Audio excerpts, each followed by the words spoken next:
The Laughing Galaxy. The galactic Concord chamber was older than most civilizations represented within it. Its walls were forged from materials no longer found in nature, etched with the symbols of empires that had risen, conquered, and vanished into history. This was a place where power was measured in extinction events and ancient victories, where mercy was considered a weakness long ago bred out of intelligent life. And today, the chamber was laughing. At the center of the circular hall stood the human delegate, small, unarmored, and biologically unimpressive compared to the towering forms around them. Chitinous giants, radiant energy beings, and scaled warlords filled the tiers, their species having carved their dominance into the stars centuries before humanity had invented spaceflight. "Let us be clear," droned the Karvak Imperium's representative, his voice reverberating through translator fields. "This species, humans, has no unified empire, no cultural dominance, and no decisive doctrine of war." A ripple of amusement spread through the chamber. "They argue among themselves," another delegate added, membranous wings fluttering in mockery. "They restrict their own weapons. They evacuate civilians instead of using them as leverage. They even place limits on acceptable targets." Laughter echoed, sharper now. The human ambassador stood still, hands clasped behind their back. Their face showed no anger, no fear, only patience. "For 5 cycles, the Karvak continued, we have observed them.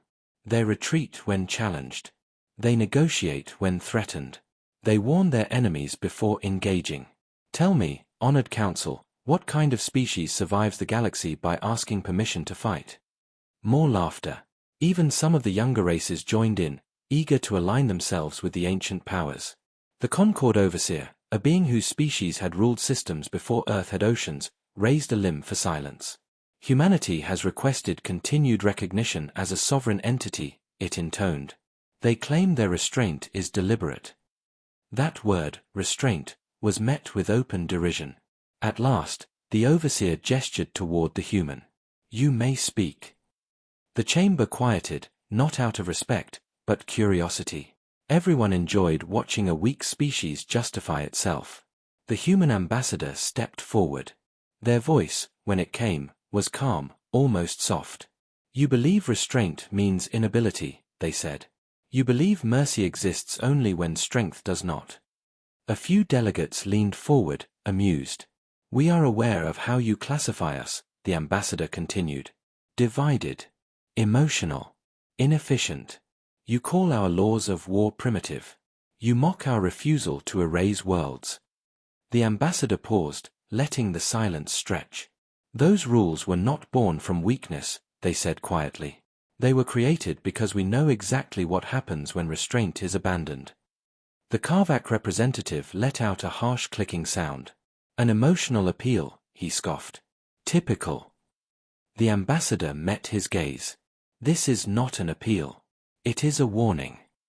That word caused a few murmurs, but only briefly. "You are in no position to warn this council," the Overseer said. "Your fleets are small. Your territory limited. Your history short."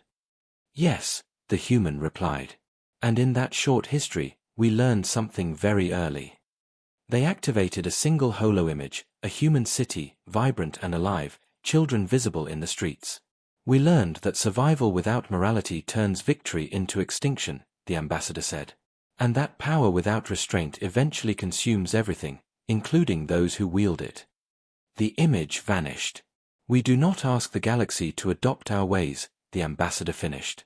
"We only ask this: do not force us to choose survival over morality." Silence followed. Then the laughter returned, louder than before. "Did you hear that?" a delegate sneered. "They think they still have a choice." The Overseer made a note in the record. Humanity's statement is acknowledged and dismissed.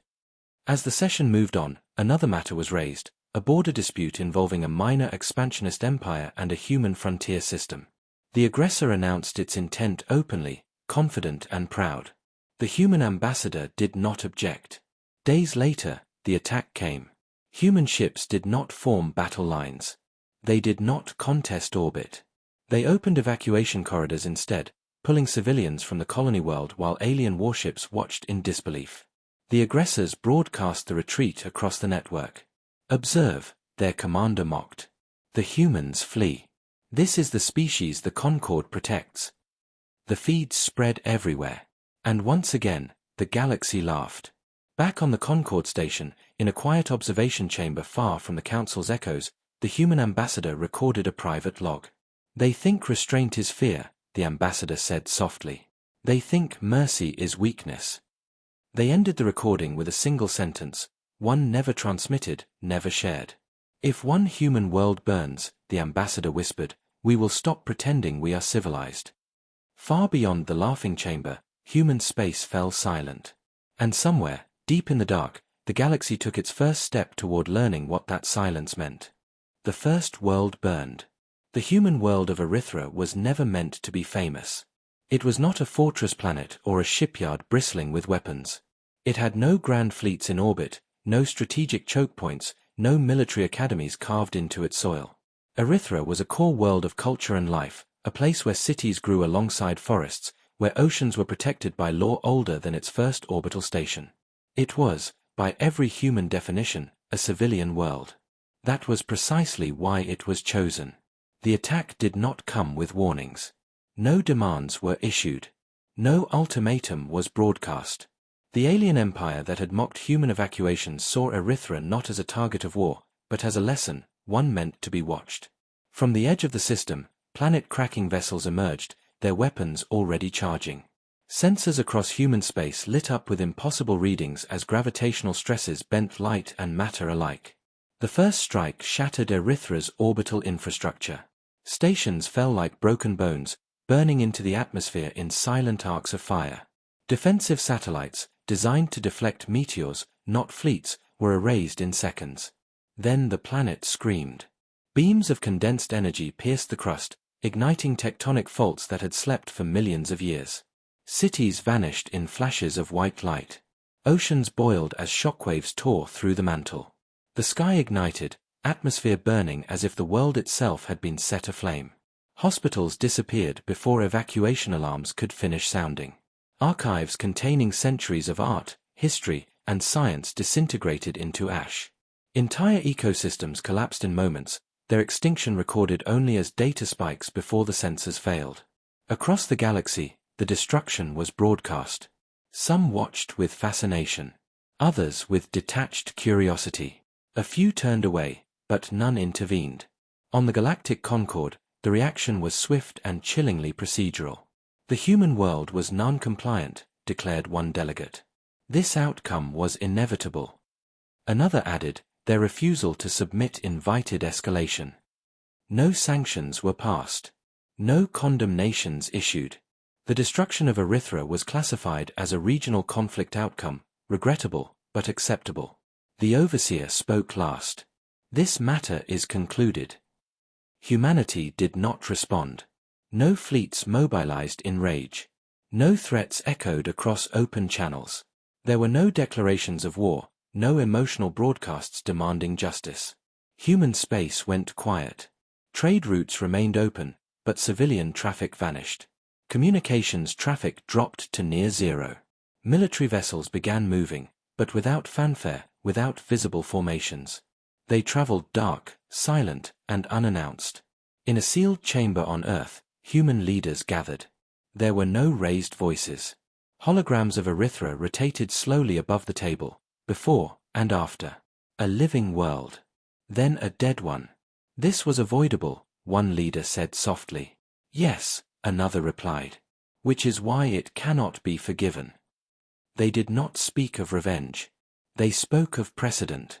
Of restraint that had been mistaken for hesitation. Of laws of war written to protect life, and how those laws had been exploited by those who believed mercy could be used as a weapon. A secure archive was opened, one that had not been accessed in generations. Inside were protocols drafted after humanity's own darkest centuries. Contingencies designed not for conquest, but for survival against extinction-level threats. A single authorization code was entered. Total Remembrance Protocol, the system confirmed. Restrictions acknowledged. Ethical constraints suspended. No one celebrated. The order was not rage. It was grief, made precise. Across human space, dormant facilities activated. Shipyards long disguised as civilian infrastructure revealed their true purpose. Fleets that had never existed in public records powered up in silence. Weapons humanity had sworn never to use were not unleashed indiscriminately. Instead, targeting matrices lit up, focused, selective, and devastatingly efficient. Still, no message was sent to the galaxy. The alien empire responsible for Erythra celebrated its victory. Their leaders boasted of breaking the humans without a single battle. They spoke openly of further expansion, emboldened by the Concorde's silence. They did not notice their long-range sensors failing. They did not notice navigation buoys going dark. They did not notice that every data archive, every cultural repository, every strategic node was being mapped, quietly, patiently. On the ruins of Erythra, molten continents cooled beneath a darkened sky. Ash fell where forests once stood. The planet no longer turned toward its sun with life, but it still turned. And somewhere far beyond the burned world, human fleets changed course. Not toward borders. Not toward negotiations. But toward the heart of the empire that had taught the galaxy what it meant to burn a world. The silence did not break. It deepened. And the galaxy, still mistaking quiet for fear, failed to realize that the war had already begun. Humans stopped holding back. The war did not begin with a declaration. There was no rallying speech, no ultimatum transmitted across open channels. No demand for surrender. The galaxy expected anger from humans, rage, threats, emotional spectacle. Instead, the first sign of war was absence. Within the attacking empire's outer systems, long-range sensors went blind. Communication relays fell silent one by one, not in explosions, but in sudden, perfect failure. Navigation data corrupted itself. Star charts no longer aligned with reality. At first, the empire assumed malfunction. Then entire fleets vanished. Human strikes came without warning, without detectable signatures. Their vessels did not announce themselves with energy spikes or traditional warp distortions. They arrived already inside defensive perimeters, already aligned for firing solutions calculated weeks in advance. Military shipyards were erased in minutes, struck with precision that left surrounding cities untouched. Command centers disappeared in synchronized pulses, leadership killed before alarms could spread. Supply depots imploded, not from overwhelming force, but from internal failure as human-engineered faults cascaded through systems never designed to be sabotaged. This was not conquest. It was dismantling. Human warfare did not focus on territory. It targeted continuity. The ability of a civilization to organize, to remember, to recover. Cultural archives were wiped clean. Historical records erased. Communication between worlds collapsed into static and contradictory data. The empire tried to respond. Their admirals issued orders that never arrived. Their fleets jumped to coordinates that no longer existed. Automated defenses turned on each other as identification protocols failed. Then the messages began. Each surviving leader received the same transmission, short, unencrypted, and unmistakably human. It began with footage. Evacuation corridors. Civilian transports. Human medics shielding alien refugees during earlier border conflicts. Warnings humans had once broadcast before engaging hostile forces. Then the Empire's own voices followed, recordings of council speeches, battlefield taunts, laughter echoing through the galactic Concorde. Finally, a single line of text appeared. You laughed when we showed mercy. Panic spread. For the first time, the Empire understood that humans had never fought at full capacity. What they had seen before, limited engagements, withdrawals, negotiations, had not been inability. It had been restraint. Human fleets pressed inward, not overwhelming, but unavoidable. They struck logistics before fleets, data before weapons, leadership before armies. Each move was calculated to prevent escalation, by ensuring there was nothing left that could escalate. Entire systems surrendered without a shot. Others tried to resist. Those worlds did not burn. They fell apart. Power grids failed. Atmospheric processors shut down.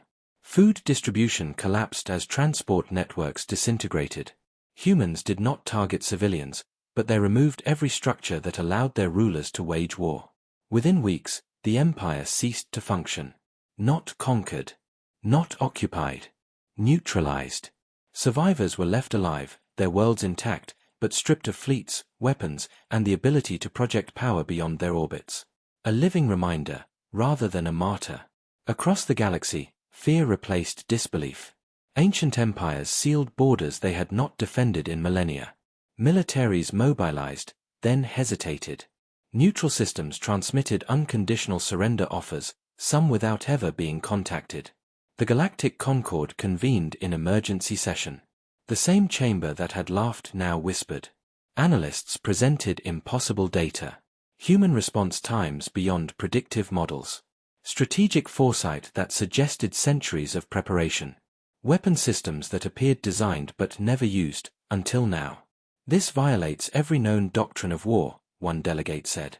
No, another replied quietly. It reveals one. The overseer reviewed the classifications.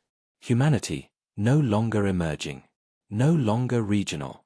A new designation was entered into the Concord's archives. Threat classification, deterrent level event. Not an empire. Not a species. A line no one was meant to cross. As the Council argued over sanctions that would never be enforced, human fleets slowed. Then stopped. They did not advance further. They did not expand their reach. They simply remained, present, watchful, undeniable. In the shattered heart of the fallen empire, a final human transmission was sent. Not to the galaxy. To the ruins. We did not come for vengeance, the message stated. We came to ensure this never happens again. Then the signal cut. Human ships turned away from conquered space, leaving silence behind them, thick with fear, heavy with understanding. The galaxy had learned something it could never forget. Humans had not been weak. They had been holding back. And now, everyone knew what that restraint had been protecting them from. The lesson written in ash. The war ended the way it had begun. Without ceremony. Human fleets did not remain in occupied systems. They did not install governors, demand tribute, or redraw borders. There were no victory parades, no declarations of supremacy. One by one, human vessels disengaged and vanished into controlled jump corridors, leaving behind a galaxy struggling to understand what had just happened. The fallen empire was not replaced. It was left. Its world still turned, its people still lived, but without fleets, without weapons, without the ability to threaten anything beyond their skies. Their leaders were gone. Their symbols of dominance erased. What remained was a civilization forced to face the consequences of its own arrogance, with no external enemy left to blame. On the ruined capital world, the one that had celebrated Erythra's destruction, human envoys returned one final time. They did not arrive in warships. A single unarmed vessel descended through a scarred atmosphere, touching down among collapsed spires and silent plazas. The humans who stepped onto the surface wore no armor. They carried no banners. They carried a marker. At the center of the former capital, where the Empire's greatest monument once stood, the humans activated a device. The ground fused, reshaping itself into a smooth, obsidian slab. Into its surface, words were etched in a dozen galactic languages, simple, unadorned, impossible to ignore. Restraint is a gift. You mistook it for weakness. Then the humans left. The message spread faster than any fleet ever had. Across the galaxy, military doctrines were rewritten. Weapons programs were halted mid-construction. Empires that had measured prestige by conquest quietly dismantled planet-killing arsenals they had once flaunted. Wars did not end, but they changed. Ultimatums became negotiations. Threats became careful words.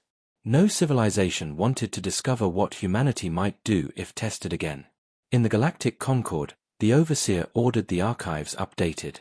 The destruction of Erythra was reclassified, not as a regional incident, but as a historical turning point. A line was drawn through galactic history, before humanity's silence and after the First World burned. A non-human historian, assigned to record the conflict, struggled to find the right terminology. Humans did not conquer the galaxy, they wrote. They redefined it. The historian noted something no strategist could ignore. Humanity had withdrawn not because they lacked power, but because power had never been the objective. The objective had been remembrance. On Erythra, reconstruction never began. The planet was declared a memorial world. No structures rebuilt. No atmosphere restored. The ashes were left untouched, orbiting its star as a permanent reminder of what unchecked arrogance had destroyed. Human ships visited the system only once a year, holding silent vigil. They broadcast nothing. They explained nothing. They did not need to. Years passed. New species emerged into the galactic community, wide-eyed and cautious. They were taught the old stories, not of human conquest, but of human restraint. Of warnings given and ignored. Of a galaxy that laughed until it burned a world and learned too late what laughter could cost. A young delegate once asked the Concord overseer, "If humans are so powerful, why don't they rule us?" The overseer answered with a pause heavy with memory. "Because they don't need to," it said. "They only needed us to understand." And the galaxy did. Every treaty signed thereafter carried unspoken weight. Every border dispute ended with careful deliberation. Every species knew the same truth, passed quietly from one generation to the next.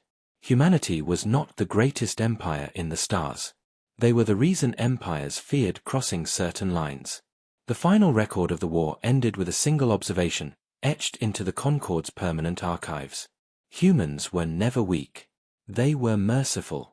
And when the First World burned, the galaxy learned what that mercy had been holding back. The laughter that once filled the chamber never returned. In its place stood something far more enduring. Silence. And respect.